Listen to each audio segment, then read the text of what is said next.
Há um mistério em Nova Jersey. Uma mulher que acabou de ter um bebê foi atacada em sua própria casa no meio do dia. Um assassino à solta, uma investigação em andamento e perguntas sobre quem mataria Brooke Hanlon e por quê.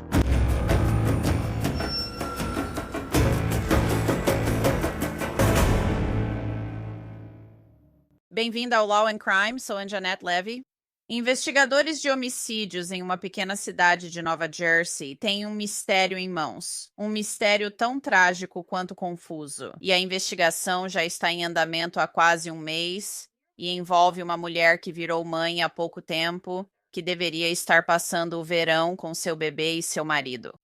Em vez disso, a família de uma mulher de 35 anos está de luto.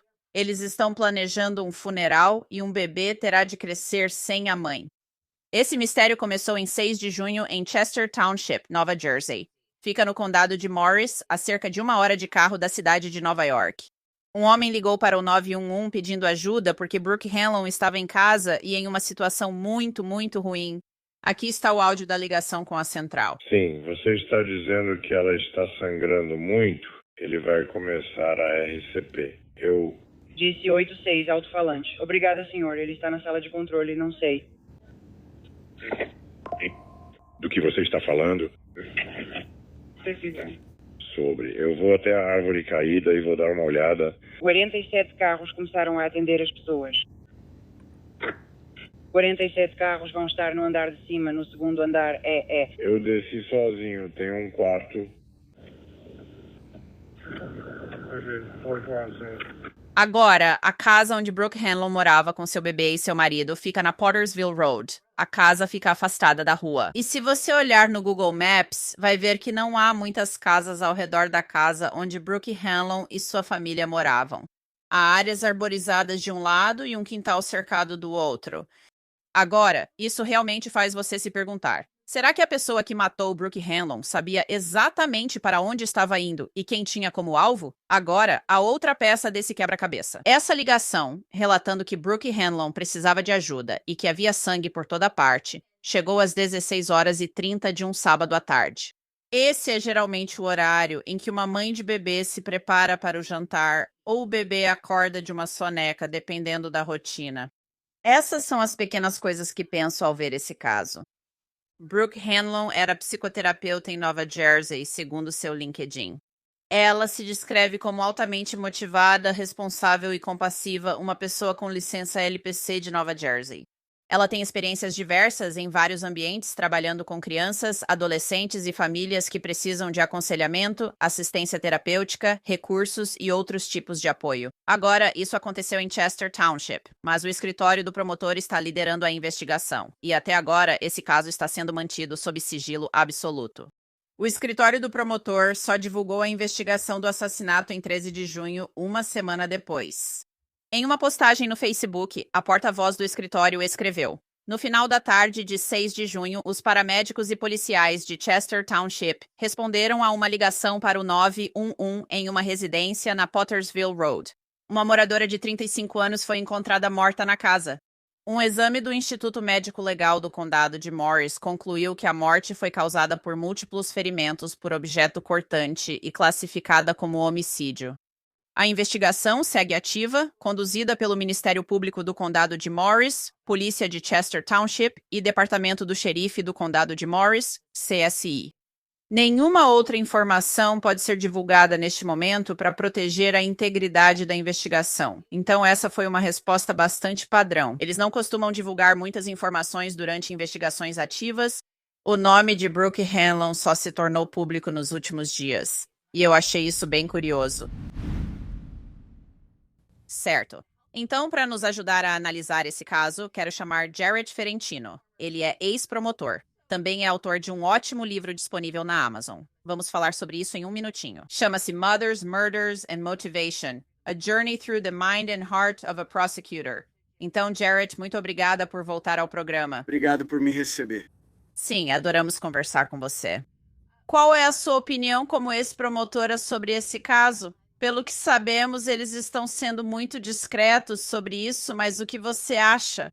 Bem, vamos falar primeiro sobre o quanto eles estão sendo discretos sobre isso. Sim, isso é uma jogada estratégica. Obviamente, os investigadores sabem muito mais do que estão divulgando.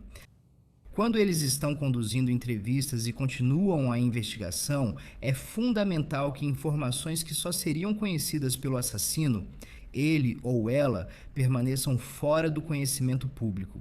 Assim, isso pode ser usado para ser extraído nas entrevistas ou apresentado durante uma entrevista. Como o poder da sugestão, obter informações de indivíduos que apenas certas pessoas teriam, informações que não são divulgadas publicamente. Então, muitas vezes, os investigadores mantêm informações em segredo e usam isso de forma tática para obter informações de um suspeito, testemunhas ou pessoas com informações que ajudam a construir credibilidade. Quantas vezes já vimos isso? Temos pessoas que fornecem informações que aprenderam online ou na mídia, quando na verdade não tem nenhuma relação real com o caso. Isso é facilitado ao manter esse tipo de informação em sigilo. O que me confunde um pouco é a linha do tempo aqui. Isso aconteceu no dia 6 de junho, sábado, 6 de junho, que foi um sábado. Foi quando a ligação para o 911 foi feita. O nome dela, eles só divulgaram o nome dela no fim de semana passado. Então, se passaram muitas semanas, 3 semanas, até que eles revelassem publicamente o nome dela. Qual poderia ser a estratégia nisso? Porque sabemos, obviamente, que o assassino sabe quem ela é. Sabe, Pode haver vários motivos, mas como promotora, por que você esconderia essa informação por tanto tempo, especialmente quando anunciaram que a investigação estava em andamento desde o dia 13, uma semana após o homicídio? Sim, esse fato foi desconcertante. Nunca participei de um caso, nem conheço um caso em que a identidade da vítima em um crime doméstico, que aparentemente foi um homicídio ocorrido na casa dela, tenha sido ocultada. Quem fez isso é outra questão, mas aconteceu na casa dela, no bairro dela, por alguém conhecido. A morte dela foi amplamente noticiada. Por que ela não teria sido identificada nas primeiras horas dessa investigação ou nos dias seguintes? Sinceramente, não entendo. Outra coisa, não querendo criticar tanto a mídia, quando você divulga essa informação, pode ser que alguém por aí tenha conhecimento sobre isso. Algo entre Brooke e outra pessoa, ou algo sobre o casamento dela, algo sobre a situação financeira dela, que poderia ajudar os investigadores. Então, na minha opinião, não divulgar esse nome pode ser prejudicial para o caso. É isso que eu estou pensando, sabe? Alguém pode saber de alguma coisa. E é a promotoria que está liderando esse caso. Sabe, quando eu ligo para o departamento de polícia e tento conseguir informações, eles dizem: não, você tem que ligar para o escritório da promotoria. O escritório da promotoria está responsável por esse caso. E eu entendo, sabe, eles estão analisando possíveis acusações aqui. Esta é uma investigação de homicídio. Mas normalmente os policiais, sabe, não são eles que geralmente conduzem a investigação em consulta com o escritório da promotoria? Eles dizem que se eu quiser pedir isso, devo ligar para o escritório da promotoria, pois eles comandam. Já vi isso feito das duas formas. Pela minha experiência, Pensilvânia e Nova Jersey são praticamente iguais. A promotoria conta com investigadores próprios que atuam junto aos departamentos de polícia locais. Então, muitas vezes, nosso escritório, como promotores, seria o coordenador de uma investigação, trabalhando diretamente com a polícia estadual, às vezes até com uma agência federal, porque é assim que você deve encarar a situação. E eu sempre enxerguei dessa forma. Um caso pode resultar em uma prisão rapidamente, mas não termina aí. Você precisa investigar um caso e construir sua acusação desde o início. Sabe, isso termina com sorte com uma condenação e a justiça sendo feita. Por isso é importante que os promotores de homicídios estejam envolvidos desde cedo e muitas vezes coordenando a investigação. Outra coisa que costumávamos fazer para departamentos de polícia menores, com certeza, era assumir o controle. Ao lidar com grandes departamentos ou a Polícia Estadual da Pensilvânia, a relação era mais de troca. Mas qualquer tipo de consulta de pessoas como você ou de membros da mídia local passava pelo promotoria. Assim, falávamos em uma só voz. Sim. Bem, isso faz sentido. E pode ser um departamento de polícia de uma cidade dormitório menor que não lida com muitos homicídios. Uma coisa que acho interessante sobre isso, Jared, você ouviu o áudio da central assim como eu? E eles dizem que tem esse cara na Pottersville Road. Ele diz que precisa de ajuda. Tem sangue por toda parte. Ele vai fazer RCP. São 4h30 de um sábado. Sabe, eu fico pensando comigo mesma, só pensando, sabe? Eu não sei como são os horários de trabalho nessa casa, na Casa Hanlon, na Pottersville Road, mas é uma tarde de sábado. Esse é um casal com um bebê pequeno. O marido estava no trabalho, o marido chegou em casa e encontrou a esposa, ele estava jogando golfe, ele estava com os amigos, eu não faço ideia. Mas às 4h30 da tarde de um sábado, essa mulher é encontrada morta a facadas, aparentemente no segundo andar da casa. O que vem à sua mente ao ouvir esse áudio da central, na sua opinião? Bem, eu ficaria interessado. Eu teria que saber o que está acontecendo na vida de Brooke e do marido dela, e de qualquer outra pessoa na vida dela. Você tem que fazer essa vitimologia, essa engenharia reversa, por exemplo. Você olha para Brooke, sabe? Com sorte, eles podem identificar exatamente quando isso aconteceu. Isso é importante. Onde aconteceu, em qual cômodo da casa aconteceu. Isso aconteceu mesmo dentro da casa, o que é o mais provável? Essa é a sua cena do crime. Você faz tudo o que precisa para preservar as evidências, fotografias, testes forenses, tudo. A próxima coisa que você faz é reconstituir a vida deles. O que estava acontecendo na vida deles? Como era a situação conjugal? Como era a situação financeira? Tinha alguma coisa acontecendo com eles? Alguém estava com raiva deles? Como você descobre isso? Hoje em dia você faz isso examinando registros de celular, e-mails, a nuvem, sabe? Onde as informações ficam armazenadas, tecnologia de geolocalização, câmeras da porta de entrada, conversando com os vizinhos, conversando com os amigos. Essas são as coisas que provavelmente vêm acontecendo desde o início. E uma coisa que acho muito interessante é a localização dessa casa. Essa casa não fica simplesmente nos arredores, não é como se estivesse no subúrbio. Ela está no subúrbio, mas não está, digamos, em um loteamento. Ela fica basicamente em uma estrada, numa curva, e não parece haver outras casas por perto. Quero dizer, se você vai até essa casa, eu acho que você precisaria saber exatamente para onde está indo. Quero dizer, não é como se eu tivesse simplesmente topado com essa casa. Sabe, é possível que seja o alvo de uma invasão domiciliar, mas vamos colocar isso na tela por um momento. Quero mostrar isso para você.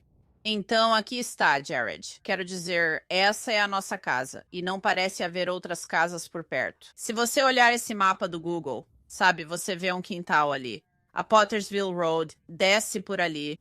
Essa não parece ser uma estrada muito movimentada, com muito tráfego. Então, para chegar a esse local, você teria que saber para onde está indo. Você iria até lá com um propósito. Bem, essa é uma linha de pensamento. Certamente parece ser uma situação em que o local foi escolhido de propósito, por alguém que sabia onde estava indo. Não é algo que você encontraria aleatoriamente.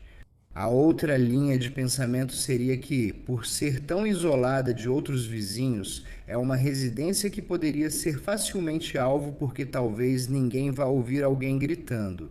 Talvez não haja testemunhas por perto para fazer certas observações. Agora, isso é pura especulação, mas existem duas linhas de pensamento quando você analisa um local assim. Sabe, mas eu já processei casos suficientes como esse. O momento é significativo. É uma tarde de sábado.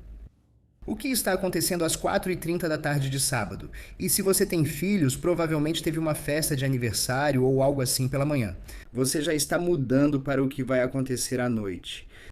No geral, na maioria dos casos, você está em casa no sábado à tarde. É literalmente o único momento, pelo menos na nossa casa, em que todo mundo está junto, certo? Ou no domingo à tarde. Então... E eu estou pensando que o bebê estaria acordando de uma soneca por volta desse horário. Exatamente. E esse não é o momento nem o lugar para um tipo de abordagem aleatória. E, novamente, agora de forma anedótica, eu não vi nenhuma propriedade ou residência sendo alvo nesse horário do dia. Geralmente, casas assim são alvo à noite, bem cedo. Não quer dizer que não aconteça, mas poucas informações foram divulgadas. Você tem que se basear no que normalmente se vê nesse tipo de caso. E, aliás, alguém ligou para o 190. Houve tempo suficiente para pensar. Estou fazendo RCP, o que sugeriria que talvez Brooke ainda estivesse viva ou lutando para sobreviver quando aquela ligação foi feita.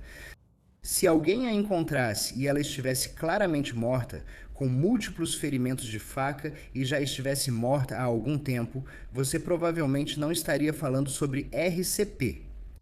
Então, essa é uma pessoa que ou a encontrou relativamente rápido depois que ela foi morta ou atacada, ou alguém que provavelmente estava envolvido. E isso foi um ato de raiva, novamente, pelo que sabemos. Ela foi esfaqueada no peito. Alguém ligou, havia sangue por todo lado e falavam de reanimação cardiopulmonar. Isso indica algo que aconteceu nos momentos que cercaram esse ataque. O momento é significativo. E o que também me chama a atenção é a promotoria. Tem um bebê envolvido aqui. Então, claro, isso aumenta o nível de sensibilidade. Mas eles nem sequer comentam sobre o bebê. Quero dizer, eu perguntei: o bebê está bem? O bebê está seguro? E eles não comentam. E eu entendo isso até certo ponto. Então, eles estão investigando um homicídio. Pelo menos sabemos que o bebê não foi ferido. Graças a Deus. Mas nós, sabe, isso é uma cena horrível. Você consegue imaginar? Há um bebê, presumimos, em casa com a mãe do bebê, e a mãe é esfaqueada até a morte. E então alguém está ligando para o 911 para salvá-la? Quero dizer, é uma cena horrível de se deparar. E, infelizmente, eu já vi isso, sabe? Já vi casos assim. Eu tive um caso em que as crianças estavam basicamente entre a mãe e o pai quando o pai matou a mãe com uma arma. Sabe, se isso realmente for uma situação de violência doméstica e a raiva estiver direcionada ao parceiro de alguém, muitas vezes as crianças, se não se tornam vítimas, acabam sendo testemunhas. Agora, eu sei que o filho deles é muito pequeno, mas imagino que já saberíamos com certeza neste momento se a criança foi ferida ou se foi uma situação de duplo homicídio. Não parece ser o caso. Ser isso, sim, saberíamos. Já saberíamos disso com certeza. É simplesmente estranho pra mim que eles nem digam algo como o bebê está seguro com a família ou algo assim. Sabe, uma coisa que você mencionou antes foi a vitimologia. Brooke é terapeuta. Ela era terapeuta. E, sabe, tudo que está online sobre a prática dela fala sobre como ela trabalha com famílias, adolescentes. Eu imagino que eles também vão investigar esse lado. Ela tinha alguns clientes. Ela tinha algum cliente que tinha algum problema com ela por algum motivo, ou sei lá, uma obsessão por ela. Pode haver várias coisas, mas sabe, isso é uma das coisas que eles precisam descartar. Acho que claramente, de novo, parte dessa vitimologia é quem era Brooke. Quem era Brooke como esposa? Quem era Brooke como mãe? Quem era Brooke como psicoterapeuta? E sim, vamos falar sobre isso. As pessoas que estão sendo atendidas por Brooke em um contexto clínico estão claramente lidando com questões que as levaram à psicoterapia. Seria necessário examinar os registros dos pacientes dela para verificar se havia alguém que a ameaçava.